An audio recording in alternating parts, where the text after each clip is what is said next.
Яагаад бол ер нь ингээд харшилтай хүмүүсийг аваад үзэхэд харшилтай болохоос өмнө ямар нэгэн сэтгэл зүйн асуудалтай байсан л үждэг. Зүгээр айгүй тогтуун тайван хүмүүс, тайван гэр бүлд төрсэн хүмүүс харшилтай байх нь бол айгүй бага байдаг шүү дээ.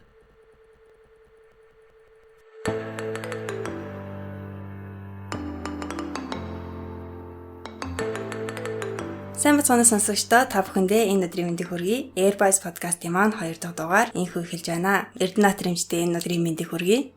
За, танд болон сонсогчдоо энэ өдрийн мэндийг хүргэе. За, тэгэхээр хоёулынгийнх нь өнөөдрийн сэдэв бол харшлын тухай буюу харшлын сэтгэл зүйтэй холбоотой эсэх заа мөн харшлын сэтгэл зүйн тухай ярилцахаар бэлдсэн байгаа.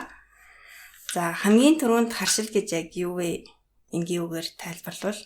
За, хамгийн энгийнээр тайлбарлах юм бол харшил гэдэг нь гадны ямар нэгэн бодис эсвэл гадны нөлөөнд тухайн хүний бие махбодоос үзүүлж байгаа эмгэг хариу оруулалтыг хэлнэ. Хит мэдрэгчсэн хариу оруулалтыг хэлнэ гэж ойлгож байна. Тэгэхээр Монгол улсын хувьд 5 тутмын нэг нь ямар нэгэн төрлийн харшилтай байдаг. Гэхдээ энэ жилээс жилд нэмэгдээд л байдаг. Энэ яг ямар учиртай юм бол? За тэгэхээр харамсалтай нь үнэхээр харшил бол нэмэгдэж байгаа. Ирээдүйд бүр их нэмэгдэх төлөвтэй гэж судалгаанууд харуулж байдаг. Энэ юутай холбоотой вэ гэхээр за орчин үед бол хүн төрөлхтний амьдарч байгаа ахуй орчин маань ерөнхийдөө бол маш ихээр бохирлогдож байгаа. Нөгөө талаар хүн төрөлхтний хэрэгжилж байгаа хоол хүнс маань ч гэсэн өөрөө янз бүрийн химийн бодис холцтой болж байгаа. За нөгөө талаар хүний биед үзүүлэх химийн янз бүрийн бүтээгдэхүүнийг химийн гаралтай бүтээгдэхүүнүүдийг бол бид нар бас хэрэглэдэг болсон. За үнэхээр бас нэг гол шалтгаануудын нэг маань хүн төрөлхтний нийгмийн стресс өөрөө маш их болсон. Тэгэхээр үндсэн ийм шалтгаануудын улмаас бол одоо харшил нэмэгдэж байгаа. Бага наснда харшилгүй байсан ч гэсэн насанд хүрсэн оноо ч юм уу эсвэл өсвөр насныхаа үед гэнт ийм харшилтай тохиолдлууд авих байдсан байл. Энэ яг юунаас үүдэлтэй вэ? Тэгэхээр хүний бие махбод маань өөр тухайн орчиндөө хэрэгжилж байгаа эд зүйлстэй байнга дасан зохицож явж яадаг. Харин дархлаан сайн байх юм бол тэр эрүүлэр хариу орол үзүүлээд харшил тусахгүй. Харин ямар нэгэн байдлаар бие махбодын дархлаа сулрах ч гэдэг юм уу. Эсвэл тухайн хүний биеийн хит мэдрэг болгох ч гэдэг юм уу. Эсвэл дахиад нөгөө стрессийн улмаас сэтгэл зүйн дархлаан сулрах юм бол тэр хүн насанд хүрсэн хойноо харшил тусах магадaltaй угсааж тэгж тусдаг.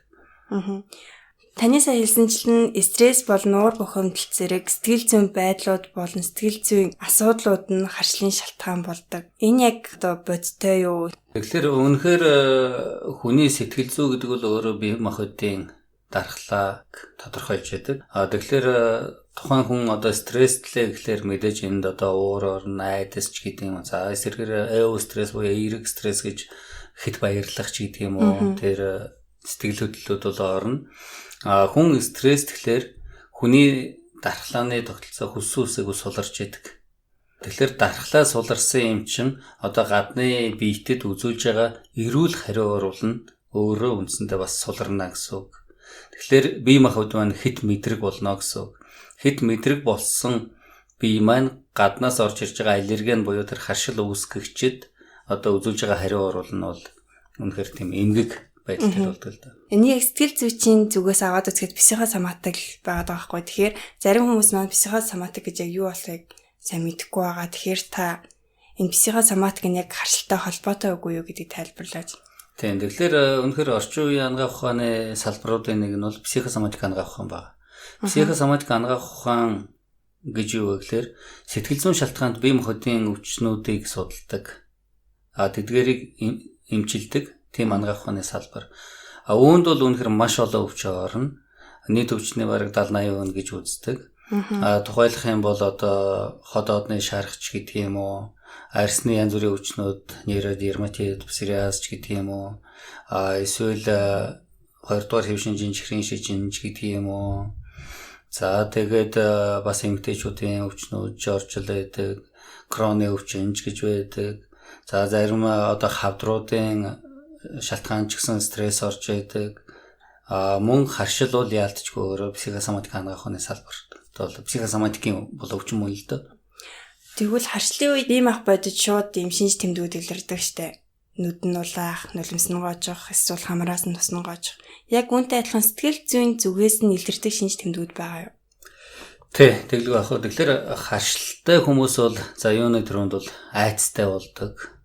Одоо нөгөө харшлын сезон маань эхэллээ. Нөгөө шарилж ургалаач гэдэг юм уу те. Одоо нарны харшилтай хүн байх юм бол за наранд гарчихвол харшил маань хөдөлж шүүж гэдэг юм уу. За одоо ямар нэгэн хоол хүнсний те одоо самарны харшилтай хүн байх юм бол байнга л нөгөө хоол хүнсэндээ самар хайгаастай те самарны ямар нэгэн найрлага байна уугүй юу гэдгийг бас хайгаастай асуугаастай. Байнгын айцтай байна гэсэн үг. Энэ өөрөө байнгын стресс гэсэн үг шүү дээ. Тэгэхээр дахиад нөгөө л бие махбодын дархлаа нь сулрна. Тэгээд яг харшлан хөдлөнгүүд тэр нөгөө зовиураасаа болоод бас байнгын айдсч гэдэг юм уу те байнгын стресстэй байна. Нөгөө талаар өөрийн мэдлгүй те далдан хүнсрийн төвчний гомдлууд явж яадаг. Ерөнхийдөө бол харшлын үеийн сэтгэл зүйн өөрчлөлт бол голцоо далдан хүнсрийн төвчнөл өөрчлөлтүүд байж лээдэг л да. Тэ хэн нэгэнд гомцсон гомдлоос ч гэдэг юм уу эсвэл дахиад далдан хүнсрийн төвчний айдсч гэдэг юм уу гэх мэтлэн гутралч гэдэг юм уу тийм төгшөлтч гэдэг юм уу ер нь бол сэтгэл зүйн маш олон тийм өөрчлөлтүүдийг бол харшилт агуулж байдаг. Тэгвэл харшлын үед хүний бие махбодод яг ямар процесс явагддаг юм бол? За юуны төрөнд харшил үүсгэгч аллерген маань биед орно. За тэр одоо нөгөө шарилж тоосонцор байх юм бол тэрийг одоо эсрэг төрөгч гэж байгаа антиген. Антиген биед оронгоход тухайн өөдөөс нь тэрнтэй эсрэг биет гэж очиж нийлээд тэр комплекс үүсдэг. Харшлын тэр нь одоо наад зах нь хамрын салстан дээр нөгөө маас нь айгүй хүнд болоод хамрын салстан дээр буугаад хамрыг цочроодог. Тэнгүүд нөгөө салст маань өөрөө хавгандаг. За тэгэхээр нөгөө нус гоожно. За нүдний салстан дээр буух юм бол нулимс гоожно. Амьсгалын зам дээр очих юм бол нөгөө амьсгалын зам маань те амьсгалын замын салстан бас өрөвсдөг. Зөв. Харшлыг орчин үед бас маш олон аргаар эмчилдэг болсон юм байлээ. Тэгэхээр одоо сэтгэл заслын аргаар ч юм уу сэтгэл зүйн зөвлөгөөний аргаар харшлыг эмчилж болох уу? Тий. Тэгэхээр орчин үед бол харшлыг эмчлэх бол онцлох маш олон арга аргачлалууд, маш олон төрлийн эм бэлтгэлүүд, өөр янз бүрийн процедурууд тийм бий болсон. Харамсалтай нь харшлын одоо үүсгэхэд сэтгэл зүйн шалтгаан, стрессийн шалтгаанд гэж ярьдаг боловч орчин үед те академик хангаах ухаанд харшлын сэтгэл заслын эмчилгээг бол төдийлнэх хэрэглэхгүй байна. Тэгэхээр сэтгэл заслчид маань сэтгэл судлалын салбарын маань өөрөө харшлыг сэтгэл зүйн шалтгаанд гэдгийг мэдж байгаа юм чин харшлыг эмчлэх маш олон янзын туршилтууд дэлхийд хийгдсэн байдаг. Тэгэж тэд нар нь бол үр дүнтэй байдаг. Манайх бол одоо бас яг харшлын сэтгэл заслын эмчилгээ хийдэг. Гэхдээ мэдээж одоохондоо бол тийм төдийлөн өргөн үрээд хийх байгаа. Зөвхөн сайн дураараа ирээд харшлаа эмчлүүлье гэсэн хүмүүст бол эмчилгээг бол хийж байгаа.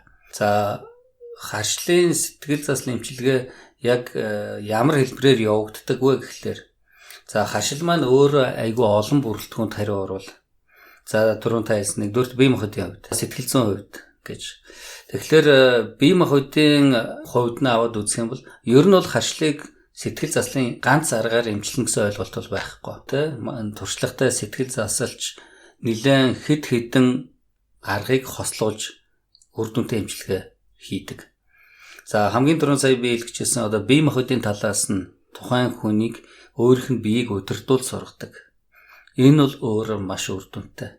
Наад зах нь зөв ринит гээл те харшлын хамраас нь нус гараал байх юм бол хамар нь битүүрсэн байх юм бол амьсгаж чадахгүй байх юм бол тэр хүнийг өөрийг нь удирдуулад хамрынхаа салстыг эдгэж тэ одоо тэр өрөвслийг намдааж сургадаг. Энэ бол ер нь сурахад харьцангуй амар нөгөө талаар маш үр дүнтэй тийм арга байдаг. Яг тухайн үе одоо зөвөртэй ажиллаж яах гэсэн үг шүү дээ. За одоо нөгөө психосоматик хангаах ухааныхаа байр сууринаас аваад үзэх юм бол ялчгүй одоо астм байж байгаа тийм үү. Тэгэхээр астмын үед бол тэр нарийн одоо бронхиолууд өөрөө агшаад тэгэхээр амьсгалж чадгаа байдаг. Тэгэх юм бол нөгөө хүнд өөрийгөө удирдах чадварыг эзэмшүүлснээр вегетатив мэдрэлийн системийг одоо удирдах боломжгүй гэдэг боловч дангаах ухааны байр сууриас яг удаан хугацаагаар гэдэг юм уу эсвэл одоо яг өөрийгөө удирдах чадварыг тэр үйлчлүүлэгч маань эзэмшчих юм бол өөрийнхөө тэр одоо бронхиолуудыг ч гэсэн суллах тэм чадвартай болдог. За тэгээд одоо арьсны харшил гэдэг аваад үзье л та. Одоо тэр хүн өөрөө тэр харшлын тэ арьсны одоо өрөвслийг ч гэдэг юм уу эмгэг байдлаар айгүй төвөгтэйгээр мэдрэх юм бол айгүй нарийн түвшинд мэдэрч чадах юм бол тэнд ерөөсө хүчтэл явагдчихдаг. Айгүй тийм чангарцсан тэ чинэрцэн. Тэгэх юм бол өөрийгөө удирдах чадварыг эзэмшүүлснээр тэр чинэрлийг суллаж сургаж бас болдог. Тэгэхээр энэ бол ерөнхийдөө нөгөө бие махбодын тэ заслын хувьд бол тийм байгаа. Тэгэхээр энэ ямар арга хэрэгэлдэг вэ гэхээр одоо манайхан бол өөрөөс гаралтай дасгал гэдэг тэ өөрийгөө тийм орсоор бол аутогенная тренировка гэж юм л да. Тэрүүгээр нь өөрийнх нь бие махбодыг суллах чадвартай болгодог. За бас нэг дараагийн шат нь бол одоо нөгөө хүн маань далд ухамсарын түвшний айцтай болсон. NLP гэдэг сэтгэл заслын орчин үеийн салбарын байр сууриас аваад үзэх юм бол харшлыг бие махбодын хэлбэрийн айц гэж үзэж байгаа. За тэгэх юм бол нөгөө л NLP-гийнхаа аргаар харшил үүсгэгч аллергенаас те одоо тэр юу ч байж болно шарилч гэдэг юм уу, самарч гэдэг юм уу, өөр ямар ч байдлаас маш олон төрлийн бүтээгдэхүүн аллерген болчиход байгаа шүү дээ. Тэрнээс айх айдсын сулалдаг.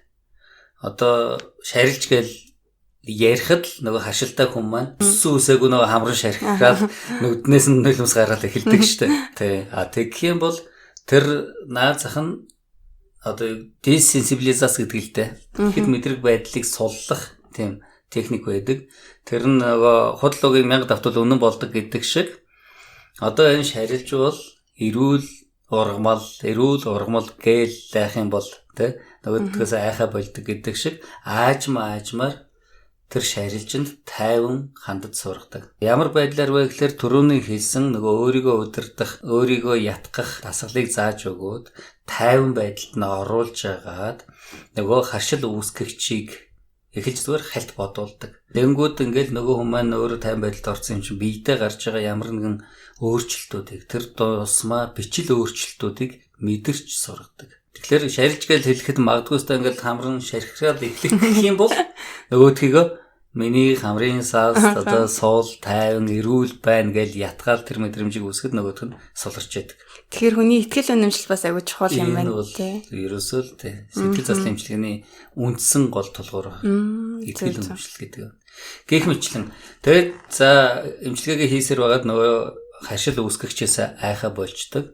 Тэнгүүд дараагийн үе шатны бол мэдээж тэр харшилтай холбоотой эмгэг дурсамжууд байгаа шүү дээ. Харшил үүдээ илэрчээсэн ч гэдэг юм уу. Зарим тохиолдолд бүр харшлаасаа болоод анафилаксийн шок гэж байдаг. Тэр бүр комд орж исэн ч гэдэг юм уу. Тийм дурсамжууд зарим хүмүүст байдаг. Эсвэл харшилтай холбоотой өөр ямар нэгэн айдсууд ч гэдэг юм уу. Өөр ямар нэгэн гомдлууд ч гэдэг юм уу. Тухайн хүнд бол байдаг. Тэгэхээр тэр дурсамжуудыг арилгахгүй бол тэр гомдлуудыг арилгахгүй бол дахиад харшил үүсэх суур шалтгаан болоод байдаг. Тэгэхээр дахиад л нөгөө хүүхэд нас бага насны дурсамж чухал юм байна тийм. Бага насуу эсвэл анх харшил үүсчихсэн үе эсвэл харшил үүсгэд нөлөөлжсэн тэр стресстэй үе юу те. Ямар нэгэн шалтгаан бол цаана байгаа шүү дээ. Оршил. Тэгэхээр тэр дурсамжуудыг бас засдаг. Ер нь бол хүн амьдралдаа хальтчихсан, харсан, сонсон, мэдэрсэн бүх мэдээлэл бидний програм буюу далд ухамсарт байгаа.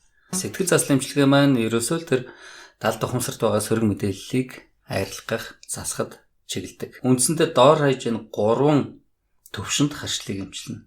За тэгээд ирээдүйд бас явна. Таймлайн гэсэн нэг тийм техник байдаг. Ирээдүйд тэ магадгүй дахиад хойтон 100 боломж гэдэг юм уу те. Эсвэл одоо өстой нөгөө харамсалтай нэг нэвтрүүлэг маань харшил бараг дуусах хавцаа явж байна л да. Харшлын сезон. Нөгөө 3 сарч гэдэг юм уу 4 сарч гэдэг юм уу ингээл болоод дулаараа л эхлэнгүүд нөгөө хүмүүсийн маань айдсан. Тэгэл одоо өстой нөгөө харшлын эсрэг тариагаа хийлгэх үү, нөгөө зарцааныхандаа уух уу гэдэг асуудал яваад эхэлдэг шүү дээ. Тэгэхээр зарцааныханд тариа им гэснээс эмнэлгийн ажилтнууд тариа им зэрэг аягүй яширдаг тийм ээ. Тэгсэн ирнэ ягаад сэтгэл заслын эмчилгээний юм үр дүнтэй байдаг юм аа ерөөс дурддаг юм бол Тэ ер нь бол харшлын мэдээж эмч болгоно тодорхой хэрэгэлдэг тий онцлогрууд байгаа тий иммуноглобулин G гэдэг юм үздэг эмнүүд байгаа гэтэл таны асуулт бол айгүй чухал асуулт байгаа байхгүй юу яагаад энэ сэтгэл заслын эмчилгээг ашигладаг юм болоо гэж зөвөр яг сэтгэл зүйчдийн нэг тийм таамагч гэдэг юм уу дэлхийд л байдаг л да би уншиж ирсэн. Зөвөр яг одоо эмийн компаниуд маань та эмээ зардаг учраас эмээ зарахын тулд тэр сэтгэл заслын эмчилгээний тухай дурддаггүй ч гэдэг юм. Тийм ойлголт яваад байдаг. Харин байд юм байлээ би бас уншсан. Тийм. Нөгөө талаар бас мэддэггүй. Одоо харшлын шалтгаан гэхэд хүсүүсэг тань стресс банк байж л байдаг. Гэтэл тэгвэл яг тэр стрессийн тайлах, харшлыг сэтгэл заслаар эмчлэх аргуудыг ашигладаг юм байна гэхээр мэддэггүй л. Яа гэцүү юм бэ тий. Сэтгэл заслын эмчилгээнд хэдэн удаагийн давтамжтай орсноор харшил яг бүрэн арилах вэ? Тэгэхээр энэ бол та бүдээр түрүү ярьсан нөгөө тухайн хүний өөрийн итгэл үнэмшлээс хамаарна. За мэдээж сэтгэл зүйн хэв шинжээс хамаарна. Тэр хүн маань өөрөө айгүй нээлттэй те. За элен далангуу итгэл үнэмшил өндөртэй. За магадгүй сэтгэлийн хөдөлгөөнтэй ч гэдэг юм уу. Байх юмыг айгүй сайн тусгаж авдаг байх юм бол тэр хүнд харьцангуй бага хугацаа орно. Үр дүн ч айгүй сайн байх болно. Харин үл итгэгч байх юм бол юмд шүүмжилтэйгээр ханддаг байх юм бол эсэргүүцдэг байх юм бол за эсвэл зүгээр сэтгэлгээний хувьд нэлээд хөшинг хүн байх юм бол үр дүн харьцангуй удаан гарна. Зүгээр яг тэдэн удаа гэж хэлэх бол тийм боломжгүй байдаггүй. Дахиад нөгөө харшлаар хэр олон жил өвдсөн бэ? Хэр олон бодисонд харшилтай вэ гэж тухайн хүний бас нас хэд вэ ч гэдэг юм уу. Их мэтлээ олон хүчин зүйлээс хамаарна. Зөвөр би яг баттай юу хэлж чадах вэ гэхээр яг тэр хүн маань өөрөө тууштай явах юм бол харшлыг за бүрэн идгэн гэд хэлчих юм бол манай харшлынхан бас өөрхий намайг бариад идчих байх. Зөвөр нэлээд гүн төвшөнд ремист буюу те амжмал байдалд оруулж болно. Гэхдээ тэр нь яг 7 хоногийн хугацаатай юу эсвэл жилийн хугацаатай юу тэр хугацаанд нь бас баталгаа өгвөл баталгаа өгөх үед бол бүрэн баталгаа өгч бол тэр хүн маань өөрөө тэр чадварыг эзэмшчих юм бол өөрөө хизэж яг нөгөө харшлаа үүсгэгчтэйгээ аллергентайгаа харилцах магадaltaй тохиолдлуудад өөрийгөө удирдах өөрийгөө тайван байх боломжтой. Тэгвэл ямар төрлийн хүмүүст илүү сайн үр дүн гарах вэ? Одоо насаар навдаг ч юм уу тий? Хүүхдүүдэд илүү сайн үр дүн гарах уу? Хөгшчүүлд илүү сайн үр дүн гарах уу? Тэгэхээр энэ насныхын хаваарс үзвэл. За яг насны хувьд бол би судалгаа бол хийж үзэж байгаагүй. Зүгээр бодоход бол магадгүй хүүхдэд илүү байх магадлал юм шүү. Тэгээ бас Оросд болохоор хүүхдүүдэд харшлын эмчилгээ хийхдээ тоглоомын заслыг аяг ашигладаг гэтгсэн. Тэгэхээр тэр бас боломжтой. Тийм шүү дээ. Ер нь бол сая би хэлсэн сэтгэл заслын айгүй олон урсгалыг цогцоор нь ашиглаж иж үр дүн гарна. Тэгэхгүй магадгүй одоо харшил сэтгэл заслын эмчилгээ үр дүнгүй гэж үздэг хүмүүсийн хувьд бол аль нэг аргын оновчтой бусаар ашигласан байх магадлалтай байхгүй. Тэгэхээр таны хэлдэг тэр тоглоомын засал бас л нөлөөлөх магадлалтай. Яг гэвэл тэр маань өөрөө тухайн хүүхдийг тайвшруулдаг, сэтгэл санаагийн одоо гоё болгодог, эндорфин ялгаруулдаг, тухайн хүүхдийн дархлаа сайжруулна гэсэн үг шүү дээ. За нөгөө талаар одоо ёстой шарилжны харшилтай хүүхэд байх юм бол магадгүй тэр тоглоом нь те шарилжтай одоо хэлбэрийн төстэй ч гэдэг юм. Ааж маажмаар тасан зохицлын сайжруулах байдлаар нөлөөлөх магадлалтай. Эмчилж байсан тохиолдол яг байгаа юу? Одоо ингээ бацтай хэлвэл байгаа. Гөр хэдэн зугаар нь бол ярихгүй зүгээр нэг хэдэн 10 хүн бол байдаг. Зүгээр тэр нь бол дандаа тохиолдлын журмаар л байсан л та яг бол одоо харшлын сэтгэл заслын эмчилгээ явуулна гэж бол би ерөөс аль биесээр бол нэг зарвал тавьж байгаагүй. Зүгээр манайд өөр асуудлын улмаас ирээд эмчлүүлж яхад нь ялангуяа зуны улиралчтай харшилтай гинкод би зүгээр нөгөө одоо бонус байдлаар их юм уу? Харшлын эмчилж өгчээсэн нэлээд олон тохиолдол байгаа. Тэгвэл одоо яг нэг жишээ аваад яриад өгвөл нэг үйлчлүүлэгч хаа. Одоо зүгээр хамгийн сүүлийн нэг жишээ байна л да. Маад нэг үйлчлүүлэгч ирсэн. Самарны харшилтай. Тэрнээсээ болоод комд орж исэн. Анафилаксийн төрнөөс эмнэлэгт нэг мэдсэн чинь ухаангүй хэд хоног хэвтцсэн байсан. Яасан бэ гэсэн чинь нэг газар хоолны газар хоол идэ. Тэгсэн чинь тэрэнд нь одоо самарны холцтой нэг крем ч юм уу тиймэрхүү юм байсан юм шиг байна. Тэрийг санамсаргүй идсэн. Тэгэл ерөөсөө харшилны хөдлөл комд орсон байдаг. Тэгээд тэр эмэгтэй ирээд самарны харшилгүй болгох гэж ажилласан л да.